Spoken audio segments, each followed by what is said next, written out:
Hello students, company कायद्याचे घटक या विषयाच्या या व्हिडिओमध्ये आपण भाग हस्तांतरणाबाबतच्या काही तरतुदी पाहणार आहोत. पाहूया भाग हस्तांतरणावरील निर्बंध काय आहेत. भाग हस्तांतरणाचा भागधारकाचा हक्क कायद्याने मान्य केलेला असला तरी देखील हस्तांतरणावर काही निर्बंध कायद्याने दिलेले आहेत. त्यानुसार नियमावलीत तरतूद करून कंपनीला हस्तांतरणावर निर्बंध आणू शकता येतात. साधारणतः पुढील परिस्थितीमध्ये कंपनी भाग हस्तांतरणाला नकार देऊ शकते.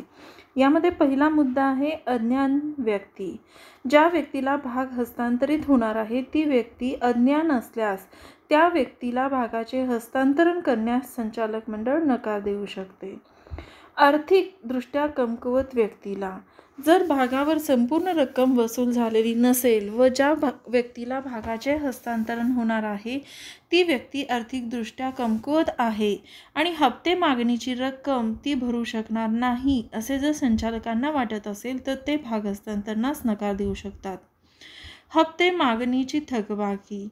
ज्या भागावर हप्ते मागणी केल्यावर देखील पैसे भरले गेले नसतील तर त्याचा पूर्ण भरणा झाल्याशिवाय संचालक मंडळ अशा भागाच्या हस्तांतरणास परवानगी देणार नाही. कर्जदार हस्तांतरण. ज्यांच्या भागाचे हस्तांतरण करावयाचे आहे ती व्यक्ती कंपनीची कर्जदार असेल तर कंपनीला त्या भागावर ग्रहणाधिकार असतो, म्हणून ते कंपनीचे संचालक मंडळ असे निर्णय घेऊ शकतात की हे भाग हस्तांतरित होणार नाही. सदोष हस्तांतर. भागाच्या हस्तांतरासाठी कंपनीच्या कार्यालयात दाखल केलेल्या पत्रामध्ये काही चुका, अपूर्णता, उणिवा असल्यास सदोष हस्तांतर पत्राच्या आधारे भाग हस्तांतरण करण्यास कंपनी परवानगी देणार नाही. अन्य न्यायकारण. कंपनीच्या हितसंरक्षणासाठी अन्य कोणत्याही योग्य कारणास्तव कंपनी भाग हस्तांतरणासाठी नकार देऊ शकते. पाहूया रिझर्व्ह बँकेची परवानगी आवश्यक असणारे भागाचे हस्तांतरण. जर हस्तांतरक भारताबाहेर राहत असेल किंवा विदेशी व्यक्ती असेल तर रिझर्व्ह बँकेची परवानगी लागते. जर हस्तांतरक एक अरहिवाशाकडून दुसऱ्या अरहिवाशाकडे होत असेल तरी देखील रिझर्व्ह बँकेची परवानगी लागते. ज्या व्यक्तीला भाग हस्तांतरित व्हावयाचे आहे ती व्यक्ती भारताबाहेर राहत असेल तर. ज्या व्यक्तीला भाग हस्तांतरित व्हावयाचे आहे ती व्यक्ती परदेशी असेल किंवा हस्तांतरी कंपनी असेल की ज्यामध्ये अरहिवाशी हितसंबंध 40% अधिक असेल तर. जर हस्तांतरक भारतीय रहिवासी असेल आणि हस्तांतरी विदेशी रहिवासी असेल किंवा परदेशी नागरिक भारतीय रहिवासी असेल किंवा कंपनी जिचे 40% अधिक हितसंबंध विदेशी रहिवासी असतील, म्हणून अशा कंपन्यांना भाग हस्तांतरणाबाबत रिझर्व्ह बँकेची परवानगी घ्यावी लागते. आता पाहूया भाग हस्तांतरणाची कार्यपद्धती. कंपनीला भागाचे हस्तांतरण केवळ ते भाग दुसऱ्याला देऊन करता येत नाहीत. जर भाग अधिपत्र असेल तरच भागाचे हस्तांतरण सोप्या पद्धतीने होऊ शकते. भाग प्रमाणपत्राच्या स्वरूपात भागाचे हस्तांतरण करावयाचे झाल्यास टेबल ए मधील तरतुदीचे पालन करावे लागते. भागांचे हस्तांतरण पुढील प्रकारे होऊ शकते, म्हणजेच भाग प्रमाणपत्रावरील सर्व भागांचे हस्तांतरण आणि भाग प्रमाणपत्रावरील काही भागांचे हस्तांतरण. आता यामध्ये आपण पहिल्यांदा पाहूया भाग प्रमाणपत्रातील सर्व भागांचे हस्तांतरण. ज्यावेळेस भाग प्रमाणपत्रातील सर्व भागांचे हस्तांतरण केले जाते त्यावेळेस कंपनीला खालील पद्धतीचा वापर करावा लागतो. यामध्ये पहिला पद्धत आहे हस्तांतरण पत्र मिळविणे. भागधारकाला प्रथम कंपनीकडून ठरलेले हस्तांतरण पत्र मिळवावे लागते. नंतर त्यावर योग्य त्या अधिकाऱ्याकडून तारीख टाकून घ्यावी लागते. हस्तांतरण पत्र करारनाम्याच्या स्वरूपात असेल तर दोन्ही पक्षाच्या सह्याबरोबरच त्यावर योग्य त्या रकमेचे तिकीट लावावे लागते. कंपनीचा सही शिक्का उमटावा लागतो. त्यानंतर हस्तांतरण पत्र कंपनीच्या कार्यालयात दाखल करावे लागते.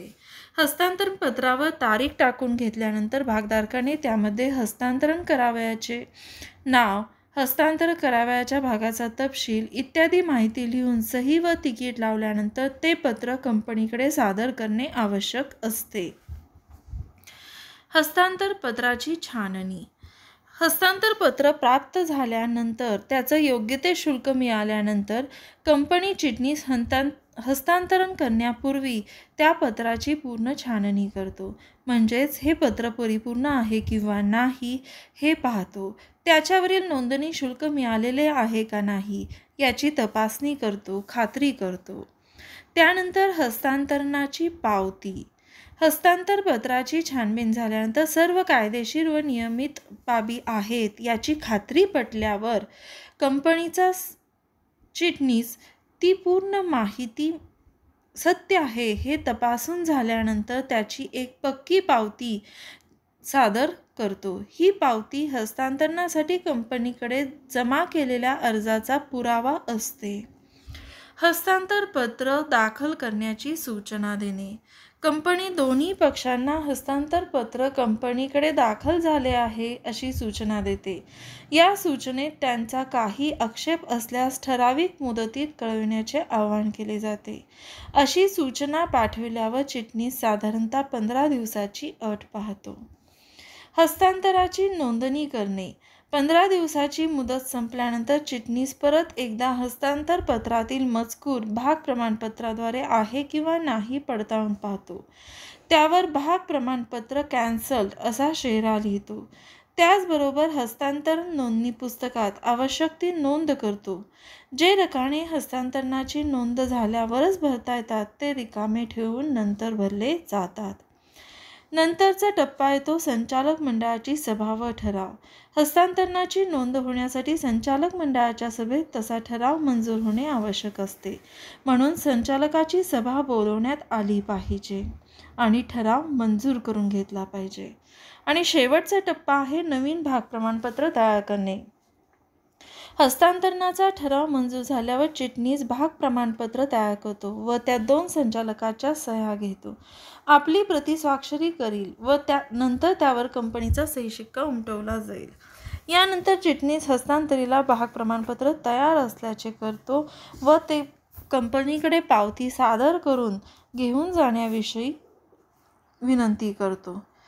अशा पद्धतीने नवीन भाग प्रमाणपत्राचे वाटप केले जाते. दुसरा प्रकार आपण पाहत होतो भाग प्रमाणपत्रावरील फक्त काही भागांचे हस्तांतरण. म्हणजे भाग प्रमाणपत्रावर नमूद करण्यात आलेल्या सर्व भागाऐवजी त्यापैकी काहीच भागांचे हस्तांतरण करणे. यावेळेस मात्र काही भागांचे हस्तांतरण होत असल्यामुळे काही अडचणी निर्माण होऊ शकतात. एक म्हणजे मूळ भाग प्रमाणपत्र विभागणे आणि दुसरे हस्तांतरणाच्या कार्यपद्धतीचे विभाजन करणे. आता यामध्ये मूळ भाग प्रमाणपत्र विभागणे. या पद्धतीत भागधारक आपले भाग प्रमाणपत्र कंपनीकडे पाठवतो व त्याला पाहिजे असलेल्या संख्येत ते विभागून कंपनीला देण्याविषयी विनंती करतो. आता उदाहरणार्थ समजा एखाद्या व्यक्तीकडे 1000 भाग आहेत आणि त्याला ते विकावयाचे आहेत, तर तो काय करेल? ज्या प्रमाणामध्ये विकायचे आहे त्या प्रमाणामध्ये त्याची मागणी करेल. म्हणजेच समजा त्याला त्या 1000पैकी 300 भाग विकावयाचे असेल तर तो 300चं वेगळं आणि 700चं वेगळं असे भाग प्रमाणपत्र कंपनीकडे मागू शकते.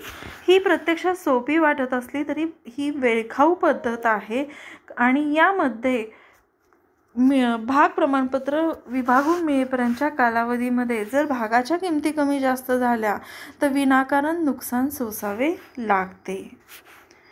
आता दुसरी जी पद्धत आहे ती हस्तांतरणाच्या कार्यपद्धतीचे विभाजन करणे.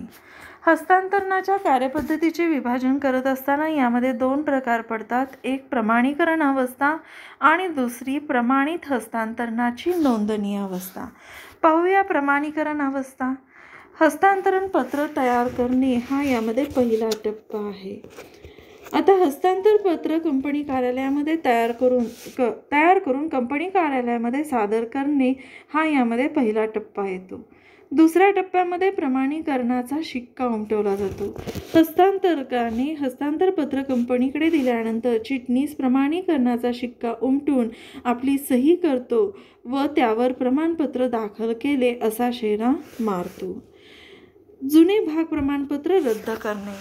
दाखल केलेल्या भाग प्रमाणपत्रावर चिटणीस रद्द केले आहे असा शिक्का उमटून त्याच्या पाठीमागे माहिती लिहून ठेवतो.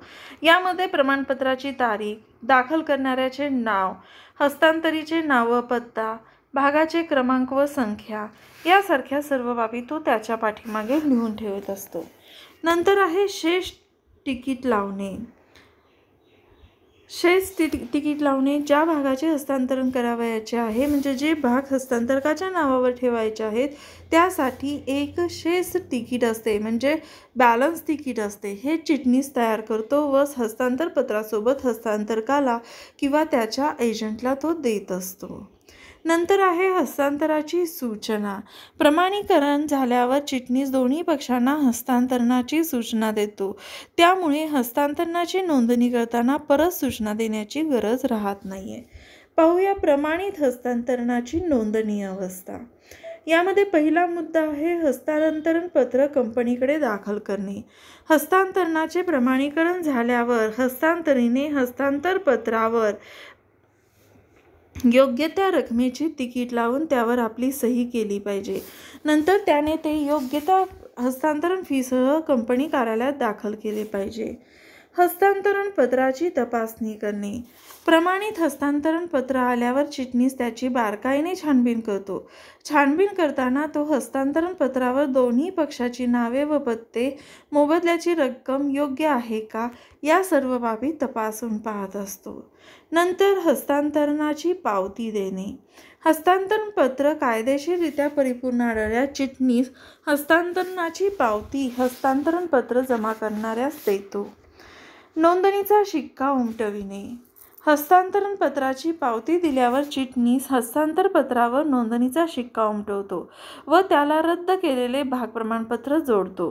नोंदणीचा शिक्का हस्तांतरण पत्राच्या पाठीमागे बाजूस उमटवला जातो. या शिक्क्यात आवश्यक तो तपशील असतो. एखादा कारकून व्यक्ती तपशील तपासून बरोबर असल्याची खात्री करून घेतो. नंतर संचालक मंडळाची सभा व ठराव. संचालक मंडळाची वरील सर्व कार्यपद्धती पूर्ण झाल्यानंतर सभा बोलवली जाते. संचालक मंडळाने याबाबत समाधान व्यक्त केल्यास मान्यता मिळवणारा ठराव मंजूर करून घेतला जातो. ठरावाची संचालक मंडळाच्या हस्तांतरणास मंजुरी मिळाल्यानंतर त्याने त्याबाबतची सूचना दिली पाहिजे व नंतर तो हस्तांतर पावती देऊन नवीन भाग प्रमाणपत्र घेऊन जाण्याविषयी विनंती करतो. अशा रीतीने हस्तांतरण पावती हस्तांतरितने आणून दिल्यावर त्याला नवीन भाग प्रमाणपत्र हे दिले जाते. पाहूया भाग हस्तांतरणाबाबत चिटणीसाची कार्य काय काय आहे. यामध्ये पहिलं कार्य आहे हस्तांतरणाबाबतच्या नियमावलीत तरतुदी पाहणे. हस्तांतर पत्र कंपनीकडे आल्यावर ते वेळेत आले का, तसेच त्यावर योग्य रकमेचे तिकीट आहे की नाही, सोबत भाग प्रमाणपत्र आहे किंवा नाही इत्यादी बाबी तपासून घेणे. हस्तांतरण पत्र आल्यावर त्याबाबत त्याने कच्ची पावती दिली पाहिजे. चिटणीस हस्तांतर पत्राची बारीक सारीक माहिती तपासून घेतो. तसेच सोबत जोडलेली दस्तऐवज तपासून त्याच्या वैधतेबाबत खात्री करून घेतो. त्याबाबत समाधान झाल्यास तो कच्च्या पावतीच्या बदल्यात रीतसर हस्तांतरणाची पक्की पावती देतो. नंतर तो हस्तांतरातील दोन्ही पक्षांना हस्तांतराची रीतसर सूचना देतो व आक्षेप जास्तीत जास्त 2 आठवड्याच्या आत मागवतो. 2 आठवड्याच्या आत जर कोणाचाही आक्षेप न आल्यास तो हस्तांतरणाची नोंद हस्तांतरण नोंदणी पुस्तकात करतो. जुने भाग प्रमाणपत्र रद्द करतो व नवीन भाग प्रमाणपत्र तयार करतो. नंतर त्याने संचालक मंडळाची सभा बोलवून सभेसमोर हस्तांतर पत्र, रद्द केलेले भाग प्रमाणपत्र, तयार केलेले नवीन भाग प्रमाणपत्र व हस्तांतर नोंदणी पुस्तक मंजुरीसाठी ठेवतो. संचालक मंडळाने हस्तांतरणाला मंजुरी दिल्यावर त्याने त्याबाबतची सूचना हस्तांतरीला दिली पाहिजे. नंतर तो हस्तांतर पावती घेऊन नवीन भाग प्रमाणपत्र घेऊन जाण्याविषयी विनंती करतो. अशा प्रकारे हस्तांतर पावती हस्तांतरीने आणून दिल्यावर त्यावर नवीन भाग प्रमाणपत्र दिले जाते. सभासद नोंदणी पुस्तकात त्याप्रमाणे आवश्यक ते फेरबदल करण्यात येतात. आता पाहूया हस्तांतरणाचे परिणाम. हस्तांतरणाची नोंद झाल्यावर जुन्या भागधारकाचे भाग सभासद नोंदणी पुस्तकातून काढून टाकले जाते व भाग खरेदी करणाऱ्याचे नाव त्यात लिहिले जाते. भाग प्रमाणपत्रावरील काही भागाचेच हस्तांतरण त्याने केले आहे तर मात्र सभासद नोंदणी पुस्तकात त्याच्या नावासमोर त्याने घेतलेल्या भाग संख्येत बदल करण्यात येतो. हस्तांतर नोंदणीपूर्वी जाहीर झालेला लाभांश हस्तांतरकाला मिळतो. तसेच पूर्वी त्या भागावर मागितलेली रक्कमही त्यालाच द्यावी लागते. एकदा भाग विक्रीचा करार झाला की संचालकाची हस्तांतरणाची नोंदणी होईपर्यंत हस्तांतरक हा हस्तांतरीचा विश्वस्त म्हणून काम करतो. हस्तांतरणाच्या नोंदणीनंतर 1 वर्षाच्या आत कंपनीचे समापन झाल्यास हस्तांतरित भागावर न भरलेली रक्कम असेल तर ती रक्कम देण्याची जबाबदारी ही हस्तांतरकाची समजली जाते. अशा पद्धतीने हस्तांतरणाचे परिणाम दिसून येतात. थँक्यू.